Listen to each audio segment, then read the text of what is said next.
Facebook ads की इतनी सारी अपडेट्स आ चुकी हैं कि बहुत सारे लोग कंफ्यूज हैं कि सर इन अपडेट्स के बाद हम एबीओ कैंपेन चलाएं या सीबीओ कैंपेन चलाएं।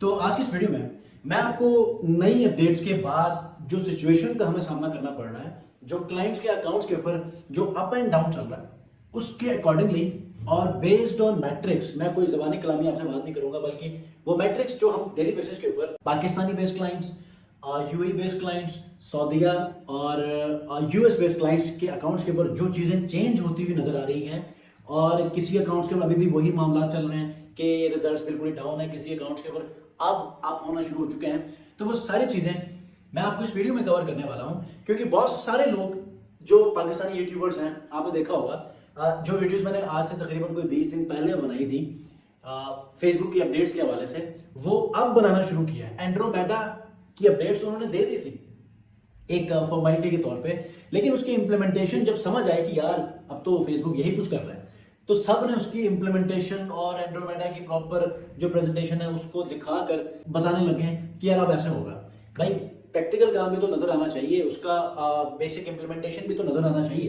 तो इस वीडियो में मैं आपको यही चीजें कवर करने वाला हूँ, ये अंडरस्टैंडिंग देने वाला हूँ कि एबीओ कैंपेन या सीबीओ कैंपेन क्या स्ट्रेटेजी हो या कैंपेन का स्ट्रक्चर क्या होना चाहिए। आपको याद होगा मेरी पिछली वीडियोस अगर आप देख चुके हैं, 139126 या 1515 कैंपेन स्ट्रक्चर हम लोग फॉलो करते थे। क्या अब भी वही सिस्टम चल रहा है? यही सारी चीजें इस वीडियो में डिस्कस करने वाले हैं। वीडियो को आपने कंप्लीट देखना है, और अगर आप मेटा एड्स या गूगल एड्स के हवाले से किसी भी किस्म की हेल्प चाहते हैं तो इंस्टाग्राम डिजिटल हैकल के ऊपर आप मुझे फॉलो करके अपने क्वेश्चन रेज कर सकते हैं, या आप चाहते हैं मेरी कंपनी आपके बिजनेस के लिए एड्स रन करें तो आप मेरी टीम से डिस्कस कर सकते हैं। व्हाट्सएप नंबर rakalogics.com के ऊपर है, वहां पर भी फॉर्म भी फिल कर सकते हैं, और इंस्टाग्राम, फेसबुक, किसी भी मीडियम के ऊपर आप मुझे रब्ता भी कर सकते हैं, मेरी टीम आपसे रब्ता कर लेगी। अस्सलाम वालेकुम व्यूअर्स, मैं हूं सलीम रज़ा हैकल, आप तमाम व्यूअर्स को डिजिटल हैकल यूट्यूब चैनल के ऊपर वेलकम करता हूं। ABO campaign is ad set budget optimization, CBO campaign campaign budget optimization. क्या रिजल्ट्स आएंगे जब हम इन दोनों में से किसी भी एक कैंपेन मेथड को या कैंपेन स्ट्रक्चर को यूज करेंगे, या क्या इन दोनों में से भी कोई एक अब भी हम यूज कर सकते हैं? तो मैं समझता हूं इन दोनों को फिलहाल साइड पे रख दें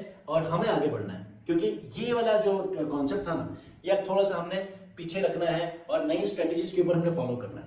और आज से तकरीबन कोई 3 माह पहले ही मैं आपको इस चीज के ऊपर जोर दिया करता था। मेरी वीडियोस आप मेटा एड्स की उठा के देख लें चैनल से।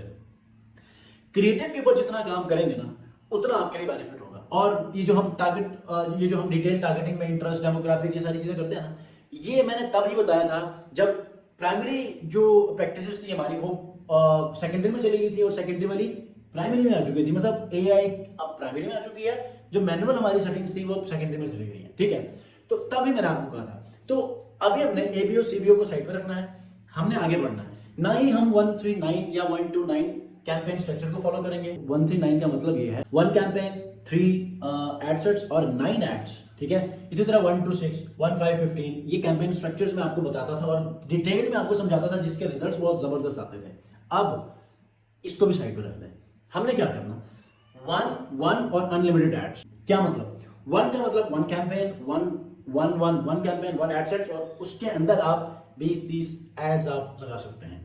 लेकिन जो न्यू स्ट्रक्चर आया ना, जो कि अब हम ऑब्जर्व कर रहे हैं, स्टैट्स हम लोग देख रहे हैं, रिजल्ट्स हम लोग देख रहे हैं क्लाइंट्स के, तो उसमें बहुत सारी चीजें अब हमें ना पुराने वाले काम अब होते हुए नजर आ रहे हैं, जो कि हम आज से 3 साल पहले हम सोचते थे ना कि यार ये ऐसा होना चाहिए, और वो हमें रिजल्ट्स मिलते ही नहीं थे। हम लाख कोशिश करते थे, हमें वो रिजल्ट्स मिलते भी नहीं थे।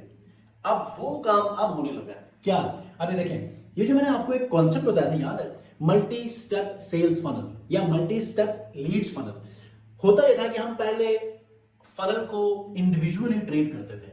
टॉप ऑफ फनल को अलग हमने चला दिया, मिड ऑफ फनल को अलग चला दिया, और बॉटम ऑफ फनल को हमने अलग कैंपेन में चला दिया, और उसके रिजल्ट्स हमें उसी के अकॉर्डिंगली आते थे। सबसे पहले हम लोगों को अवेयरनेस देते थे, फिर हम कंसिडरेशन की तरफ जाते थे, फिर हम कन्वर्जन की तरफ आते थे। अब हमने क्या करना है, अब हमने एक ही एड सेट के अंदर ये तमाम चीजें हमने ऐड कर देनी है। फॉर एग्जाम्पल, क्योंकि अब फेसबुक के पास वो सारा डाटा मौजूद है कि कहां पर किस पर्सन ने किस टाइम पे कन्वर्ट होना है। फॉर एग्जाम्पल, मैं अगर टॉप ऑफ फनल के अंदर ही मैं चीजों के ऊपर ट्रस्ट गेन करके मैं कन्वर्जन्स करता हूं, तो फेसबुक को मतलब मुझे दूसरे वाले फनल्स के स्टेप्स दिखाने की जरूरत नहीं है। टॉप ऑफ फनल के अंदर मुझे कन्वर्जन वाला ऐड दिखा देगा। फिर कुछ ऐसे लोग होंगे कि जो बॉटम ऑफ फनल के अंदर जाकर ट्रस्ट गेन करते हैं। तो फेसबुक को पता है कि यार इसको पहले टॉप ऑफ फनल दिखाना है, फिर mid of funnel, bottom of funnel, तो उसी के अंदर ही वो सारी चीजें होंगी। क्योंकि जो मैंने आपको बताया प्रेडिक्टिव टारगेटिंग जो है मेटा की, जो अभी रिसेंट की गई है, ये भी हमें बहुत ज्यादा हेल्प करता है। एक तो फेसबुक को ये पता है कि करोड़ों एड्स में अभी अगर फॉरम से कोई ऐसा यूजर जो ऑनलाइन आता है उसको कौन सा ऐड दिखाना है और कैसा ऐड दिखाना है, और अगर उसका इंटरेस्ट वही है, फॉर एग्जांपल जिम के ऐड चल रहे हैं करोड़ों में और उसका इंटरेस्ट भी वही है जिम में, ठीक है, और उस एडवर्टाइजर ने भी वही टारगेट किया है जिम से रिलेटेड पाकिस्तान के अंदर, और वो बंदा भी ऑनलाइन हुआ है पाकिस्तान में, तो उसको फनल में कौन सा स्टेप दिखाना है based on history, based on current practices, based on online searches और बेस्ड ऑन प्रेडिक्टिव टारगेटिंग, ये सारी चीजें जो है वो फेसबुक ने हैंडल करना है। इसीलिए मैंने आपको कहा था कि फेसबुक ने अपने बैकएंड सिस्टम को इसलिए इनहैंस किया है एनवीडिया के 2 जीपीयू सिस्टम्स को लगाकर, क्योंकि उसका अपना भी था, लेकिन 2 जीपीयूज को लगाकर इसलिए किया ताकि डिले ना आए।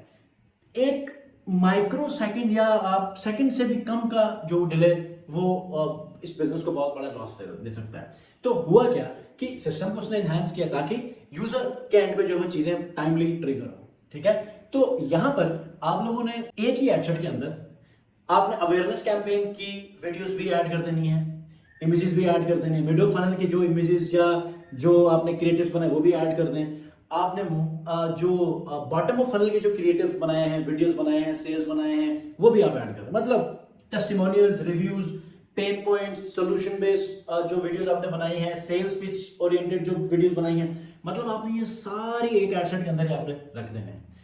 फिर आप देखें कि यहां पर आपको कोई ना कोई ऐसी चीज होगी जो आपको हर तरफ से हेल्प कर रही होगी।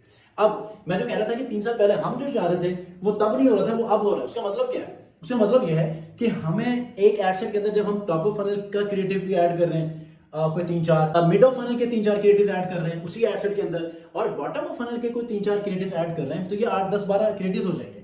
तो हमें टॉप ऑफ फनल वाले क्रिएटिव में भी सेल्स आ रही है, मिड ऑफ फनल वाले क्रिएटिव में भी सेल्स आ रही है, बॉटम ऑफ फनल में भी जो हमें सेल्स आ रही है। तो ये चीजें पहले नहीं होती थी, या फिर पहले ही होता था कि अवेयरनेस की है तो अवेयरनेस की ही अलग से चल रही है, तो वहां कोई सेल्स का कोई उम्मीद ही नहीं है। कोई राब्ता कर सकता है, एंगेज कर सकता है, कमेंट कर सकता है, लेकिन वहां पर वो सेल्स ओरिएंटेड नहीं होती थी। यहां पर सेल्स ओरिएंटेड है हमारा टॉप ऑफ फनल भी, मिड ऑफ फनल भी और बॉटम ऑफ फनल भी। और इसीलिए जो ये क्रिएटिव डाइवर्सिफिकेशन है ना, ये भी बहुत ज्यादा मैटर करता है। क्रिएटिव डाइवर्सिफिकेशन के अंदर ये होता है कि हो सकता है, जिस तरह मैंने कहा ना कि फेसबुक को ये पता है कि क्लाइंट ने फनल के किस स्टेज के ऊपर आकर ट्रस्ट गेन करके कन्वर्जन करना है या उसकी पास्ट प्रैक्टिसेस क्या है। इसी तरह क्रिएटिव में भी यही है। हो सकता है कोई पर्सन वीडियोस को देखकर कन्वर्ट होता हो सकता है कोई इमेज को देखकर कन्वर्ट होता हो, और हो सकता है कोई करोजल्स के ऊपर जाकर, कोई कैटलॉग के ऊपर जो है वो कन्वर्ट होता हो। तो ये सारी चीजें फेसबुक को पता है, तो वो अपने जो पास्ट प्रैक्टिसेस हैं और उसके बाद जो यूजर का बिहेवियर है और उसके बाद जो प्रेडिक्टिव जो टारगेटिंग है, उसके हिसाब से फेसबुक इस चीज को मेक श्योर करता है कि ये राइट एड राइट टाइम के ऊपर राइट ऑडियंस को या राइट पर्सन को दिखाना है, ठीक है। तो अब आपने क्या करना, एक एडसेट के अंदर आप मल्टीपल क्रिएटिव्स को यूज करके अपनी सेल्स को इंक्रीज कर सकते हैं। थोड़ा टाइम दें, थोड़ा बजट दे दें, देखें कि इसके ऊपर आपको क्या रिस्पॉन्स मिल सकता है। मैक्सिमम क्रिएटिव यूज करेंगे तो आपका टाइम भी लाइन भी होगा।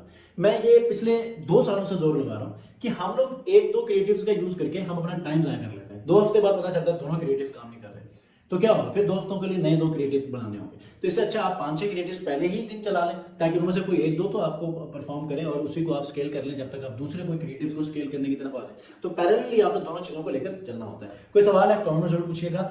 चैनल को सब्सक्राइब नहीं किया, सब्सक्राइब करके इस वीडियो को आपने लाइक जरूर करना। नेक्स्ट वीडियो मिलते हैं, अपना बहुत ख्याल रखिए। अल्लाह हाफिज़।